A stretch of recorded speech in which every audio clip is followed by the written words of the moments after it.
ইরানের সর্বোচ্চ নেতা আয়াতুল্লাহ আলী খামেনি বুধবার এক টেলিভিশন ভাষণে ইসরায়েল এবং যুক্তরাষ্ট্রের বিরুদ্ধে স্পষ্ট বার্তা দিয়েছেন। তিনি বলেছেন, ইরান কখনো পরাজয় স্বীকার করে আত্মসমর্পণ করবে না।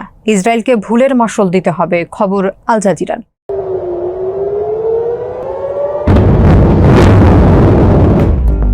খামেনি মার্কিন প্রেসিডেন্ট ডোনাল্ড ট্রাম্পের সাম্প্রতিক মন্তব্যেরও তীব্র সমালোচনা করে বলেন, যারা ইরানের ইতিহাস জানে তারা কখনো ধমকের সুরে এ জাতির সঙ্গে কথা বলে না। তিনি যুক্তরাষ্ট্রকে সতর্ক করে বলেন, আমেরিকানরা জেনে রাখুক, যুক্তরাষ্ট্র যদি কোনো ধরনের সামরিক হস্তক্ষেপ করে তবে এর ফলাফল হবে অপূরণীয়।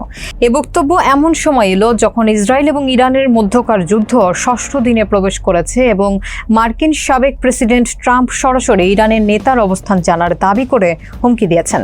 খামেনির এই কড়া প্রতিক্রিয়া এখন আন্তর্জাতিক অঙ্গনে নতুন করে উত্তেজনা ছড়াচ্ছে। এর আগে গতকাল মঙ্গলবার খামেনিকে ইরানের তথাকথিত সর্বোচ্চ নেতা বলে ব্যঙ্গ করেন ডোনাল্ড ট্রাম্প। ট্রুথ সোশ্যালে এক পোস্টে তিনি দাবি করেন, খামেনির অবস্থান তারা জানেন, তবে তাকে এখনই হত্যা করবেন না। আরেক পোস্টে ট্রাম্প বলেন, ইরানের আকাশ পুরোপুরি আমাদের নিয়ন্ত্রণে, তবে আমাদের বলতে তিনি কি বুঝিয়েছেন তা ব্যাখ্যা করেননি। এরপর আরেকটি পোস্টে তিনি লিখেছেন, শর্তহীন আত্মসমর্পণ।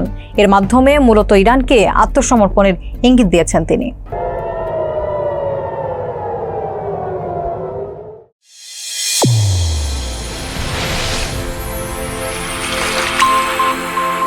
চ্যানেল A1 হৃদয়ের স্পর্শ।